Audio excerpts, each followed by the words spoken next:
Social update, UG. Today we are looking at 3 stories. Story number 1, Bobi Wine receives first batch of Ugandans who are stuck in Dubai. Story number 2, police distances itself from case where a man's kidney got missing in a hospital, and the hospital claimed the guy was born with 1 kidney. And then story number 3 is Nigerian singer Yemi confirms coming to Uganda. So let's go into the stories in detail. Let's begin with that of Bobi Wine bringing or receiving the first batch of Ugandans who have been stuck in Dubai. Remember, he was in Dubai of recent, where he was detained at the airport, and then he was questioned for more than 8 hours, but eventually let into the country. But however much he was let into the country, his show was stopped, so the show didn't happen. It was meant to be a fundraising show to help on returning back Ugandans who are still stuck in the city of Dubai at large, and in other cities as well, like Abu Dhabi, all in the country of UAE. So every NUP MP to provide at least 1 air ticket to a stranded Ugandan. The National Unity Platform, President Robert Kyagulanyi Ssentamu aka Bobi Wine, repatriated the first group of Ugandans who had been detained in Dubai, United Arab Emirates on Saturday. The first group included 12 Ugandans who, according to Kyagulanyi, had been incarcerated at Al-Awar deportation jail for several months. Yeah, those in Dubai, you know that. The returnees were welcomed at Kyagulanyi's Magere home, where they shared heartbreaking accounts of how they ended up in Arab prison centers. Many of the returnees, some of them unable to walk, stated that they had escaped dehumanizing conditions in the residences where they had gone to work and turned themselves into Dubai police. Kyagulanyi told the journalists at his Magere home that this should be a national and African call, as many Ugandans and other Africans are still incarcerated in Dubai and across the UAE. He said, "I encourage all leaders, political parties, religious institutions and business community, and all people of goodwill to pick interest in the plight of our people stuck in detention in the Middle East and support their return home," Kyagulanyi said. While on a tour to Dubai last week, the NUP president and former presidential candidate said in a Facebook post that many Ugandans whose visas had expired were living in appalling conditions in over 21 detention centers around the UAE, and begged the government to assist them in returning home.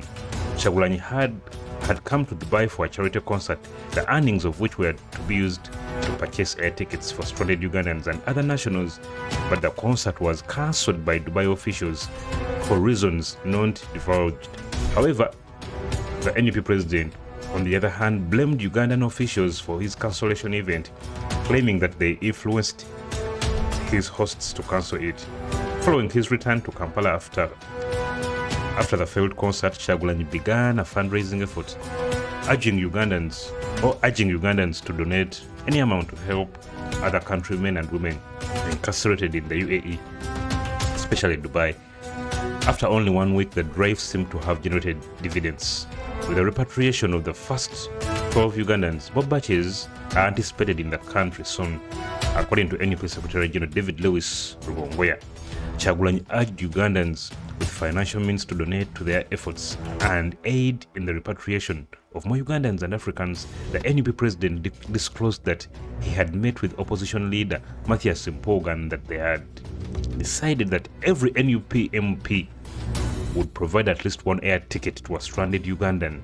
Yeah, big up to you, Robert Kyagulanyi Ssentamu aka Bobi Wine, for such a good heart and a patriotic heart towards our fellow Ugandans. So now let's go to story number 2 of the man whose kidney is allegedly said to have been removed as he had gone for a simple operation following an accident. But then the hospital had to deny, because the guy, when he woke up, he found a scar on the lower left abdomen of his lower left abdomen, which he didn't have a wound in the same position, because he just had a wound on the head. But when he woke up from the surgery, he had a fresh scar on his lower left abdomen. So he was curious and he went to 2 hospitals to to do some CT scans and ultrasound scans, but they found out that one of his kidneys had gone missing. So he filed a case, of course, with the aid of Kampala City Lord Mayor Elias Lukwago. But then the hospital spokesperson came out and said that since the case is under investigation, they won't be saying a thing, because they might be kind of interfering with police's research and evidence. However, they confirmed that they had received the patient and had worked on him, but the guy claimed that his kidney might have been stolen. So let's try to go into this story in detail. Police distance self from report indicating old Kampala hospital accuser was born with one kidney. Yeah, so the hospital came out and said that this guy could have been born with one kidney. And in their kind of self-defense, they said that they cut his lower left abdomen to get some meat to add it to some scars which were on their head, but I don't think that adds up. Police have said they didn't author the CT scan report that indicated that Muhammad Kabanda, a man who accused Old Kampala Hospital for organ harvest, was actually born with one kidney. Some of the colleagues from the media were quoting our Director for Police Health Services, AGIP Dr. Moses Yaruhanga, for having come out to inform Muhammad Kabanda and relatives that the CT scan report was indicating that he was born with one kidney. The CT scan report was not from the police spokesperson Fred Nanga said. He explained that whereas it is true one can be born with one kidney in a condition known as renal agenesis, Enanga said the scan and report were not done by police. These are people who went to Kampala Imaging Center, and that's where the CT scan was done.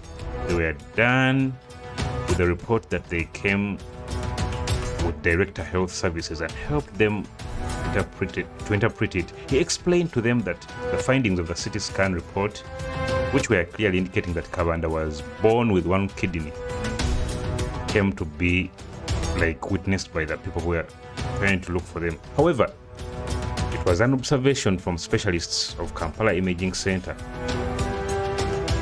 The police spokesperson, however, revealed that the Directorate of Criminal Investigations has interested itself in the matter to find out if there was any foul play, as alleged by Kabanda, that his left kidney was removed during one of the operations in one of the hospitals.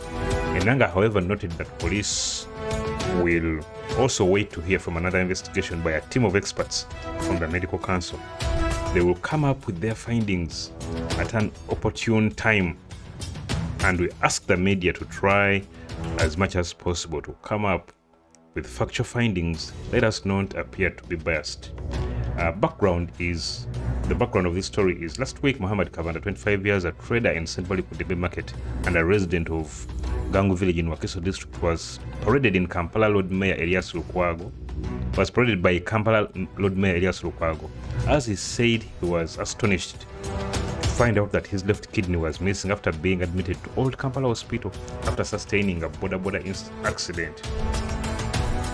To this, he showed a cut on the left side of the ribs where the left kidney is found. When the operation was done, I was shocked to discover that I had a fresh cut on the left-hand side of my abdomen, which could not be explained by the doctors, Kabanda said last week. I asked the doctor why I had incisions and bandages wrapped around my lower left abdomen, and he told me they had plucked some part off the area to use it on the injured part of the head. This left me confused. He added that 3 scans at 3 different health center facilities indicated that his left kidney was nowhere to be seen in his body. Last week, the management of Old Kampala Hospital dismissed the allegations as untrue. We deny the allegations for now because the case is under investigation, and we are being cooperative with the police and Uganda Medical and Dental. We are being cooperative with the police and Uganda Medical and Dental Practitioners Council. The final scans and results will be taken from Uganda Medical and Dental Practitioners Association Council because they are the ones who do a neutral investigation. So until then, We are still waiting for them to be called in, and then police will handle the case from there. For now, we can't comment any more information. And Katulege, Old Kampala Hospital spokesperson, said last week. And then for our third story today is going to be about the Nigerian singer known as Yemi Adele, who's really coming to Uganda. Yeah, it's going to be about Yemi Adele, the Nigerian singer, confirming coming to Uganda. Remember, of recent, Uganda walimu complaining, amusimanyanga ba Nigeria banji bajja mu ggwanga erya Uganda batuttira akatale. So the latest to confirm coming to Uganda is Nigerian singer Yemi Adele. So let's look at the story. Nigerian songstress Yemi Alade, Yemi Alade, not Yemi Adele. Yeah, she's called Yemi Alade. Nigerian songstress Yemi Alade has been the latest singer from the West African country to confirm a concert in the East African country. She confirmed this news via her social media handles. According to Yemi, she will be gracing the Pearl of Africa on the 11th of December 2022. Details of this type of concert, fees, organizers, venue, among others, are however yet to be released. Uganda, December 11th, the Johnny singer tweeted, "I'm looking for my Johnny Mukajukira." Ugandans, who are renowned for partying despite their tough economic conditions, have already expressed their excitement. They can't wait to party with her as they will be ushering in the new festive season. Yemi Alade, who is one of the biggest female artists in Africa, has never performed in Uganda. She was slated to perform in the country ahead of the 2021 Mama Awards, MTV Africa Music Awards, and actually came to the country. These awards were unfortunately suspended, and they never happened over unclear circumstances. Many Nigerian artists have graced Uganda, and since the reopening of the entertainment sector at the start of this year, many of them have flocked into the country. Artists such as Chike Ruga, Adekunle Gold, Tiwa Savage, Kiss Daniel, Rema have all performed in the country and put up electrifying performances. Yeah, so party animals in Uganda, that's for you. So that's our story roundup today. We talked about Bobi Wine receiving the first batch of Ugandans who are stuck in UAE. We also talked about the hospital trying to claim that the guy was born with one kidney, yet actually he went for a little surgery on the head, and when he woke up, he found a fresh cut on his lower left abdomen, and he allegedly said that the hospital had stolen his kidney. And then story number 3 is of this Nigerian songstress Yemi Alade coming to Uganda. This singer is the one who sang Johnny. Yeah, so tell me what you think in the comments, and don't forget to subscribe and hit that bell button. Peace.